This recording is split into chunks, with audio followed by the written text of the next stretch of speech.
Keith, it's a real pleasure to have you here. Thank you for having me.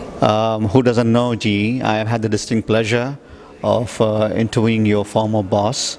I've interviewed a few more people. And it's, like I said, a distinguished company. Always a pleasure to have people from GE come and talk to us. But you lead the software division of GE, and it is huge. And I was just talking to you. You mentioned the medical devices and the application combined together has a $19 billion revenue segment of your company. So when you are a VP of and in charge of this particular software, it has huge ramifications in terms of its application across the board. So I just wanted to learn from the importance perspective, because companies like GE don't exist for such a long time purely on basis of revenue alone. So I'm trying to understand the philosophy, the culture, and how this software plays into making people's lives better across the board. And it's a loaded question, but it's important to learn from you. So, wonderful question. If you think about GE Healthcare, we are in imaging, so X-ray, mammography, ultrasound. We are in CT and MR. At the same time, we're in monitoring and critical care. So we do EKG, and we have ultrasound, we have anesthesia, all of these medical devices. And we've been doing this for 100 years. And honestly, when you look back over that, it's a history of innovation to improve people's lives in moments that matter. And that is our purpose and what we really strive to deliver for our customers, who are primarily hospitals. And I would say what's different over, say, the last 15 to 20 years in healthcare is that as manufacturing techniques get better, we build better and better MR or CT devices.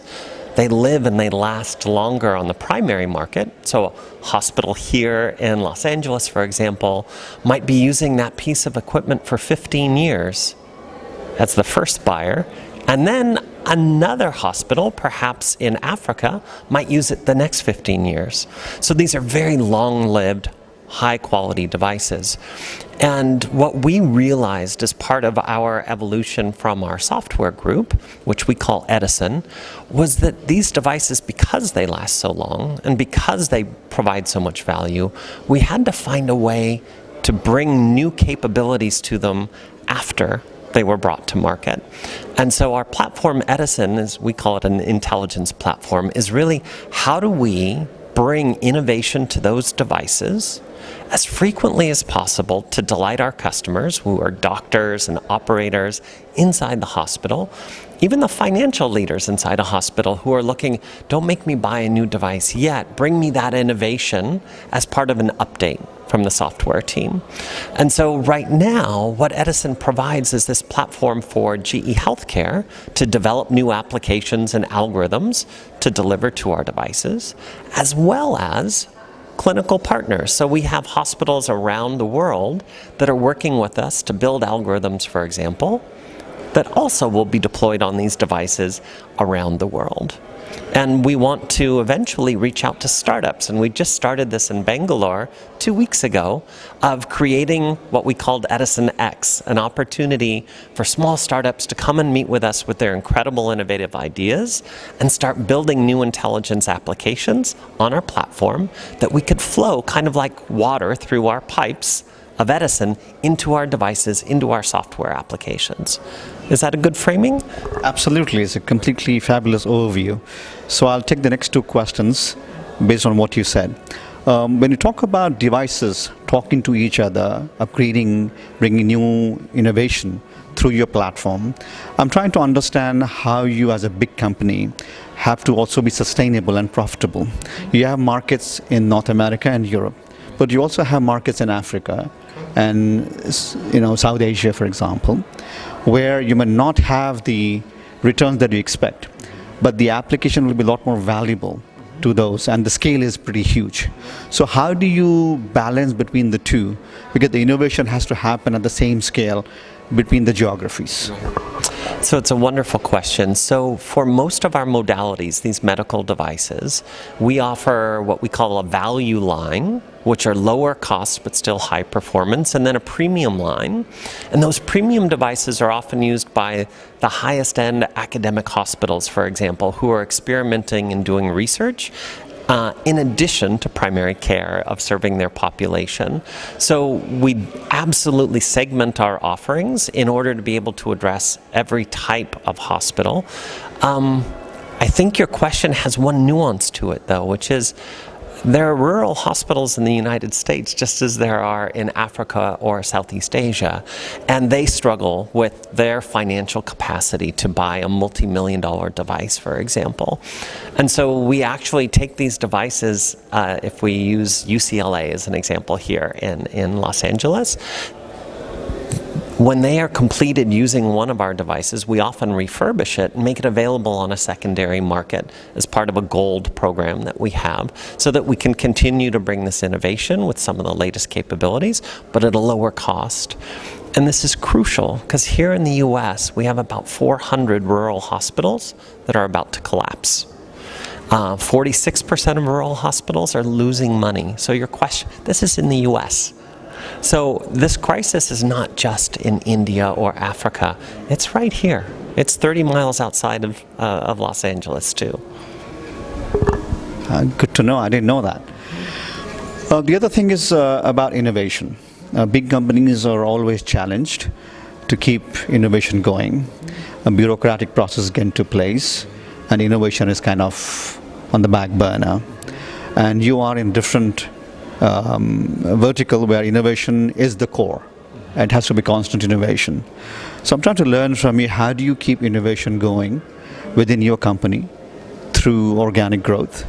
And when there is time, like you talked about Edison X, how do you bring inorganic innovation through startups from outside? Sure. So internally, I joined the company about 3 years ago.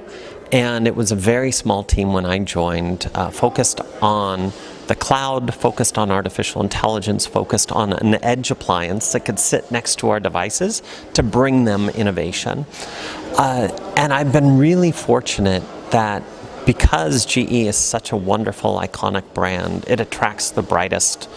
And those who come, especially to GE Healthcare, you could not ask for a greater purpose in your profession than saving lives and being part of a care offering for the rest of the 7.7 billion people on the earth. So I think we've been incredibly fortunate to attract great talent. And as we started to build out the foundation of what we now call Edison, the brightest minds in the company wanted to work on it. So our head of data science is a man named Gopal Avinash. Raised in India, his family is still there. He studied here in the US as well as in India. And innovation is not always your youngest employee who just graduated from IIT. In fact, he's one of our more mature employees. But he has a beginner's mind, and he is constantly learning. And over the weekend, I see him finding new papers and publishing them to the team. And they're arguing about, are those techniques good? And so we are balancing both our most incredible people, like Gopal, with our youngest employees that we're just bringing in as interns from our master's and PhD programs. And our goal is to connect all of these employees to the purpose of making the world a better place, specifically improving lives in moments that matter, and making sure that they see a direct path between their innovation and that outcome. So we're very, very fortunate with that. That stated, in healthcare, you could almost think in your mind of a piece of graph paper. And for each row on that graph paper, I want you to think about a different part of your anatomy, from neuro to thoracic, all the way through.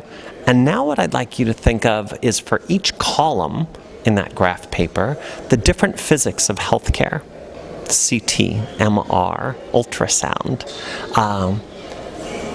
You start to get a very, very large piece of graph paper as you combined anatomy and physics. And now we need extra squares on that graph paper for every medical condition. So for you personally, if I were to bring you to a local hospital to do a chest x-ray, we could detect 7 740 medical conditions just with that one device in that one anatomy. 700 conditions, that's at least 700 algorithms. Now think of all the other parts of your anatomy and all the other physics that we might want to use, and you can see that there are thousands, tens of thousands of algorithms that we have to create. We are brilliant, we are blessed to have people like Gopal Avinash, but we are not able to fill in every square of that graph paper. And this is where we partner. And we partner with small companies, with academic hospitals, with everyone, even the largest companies like Roche Pharmaceuticals. Why? Because we're humble enough to realize that together we can fill in this tapestry of the graph paper, but alone we'll just get little dots, a very sparse coverage.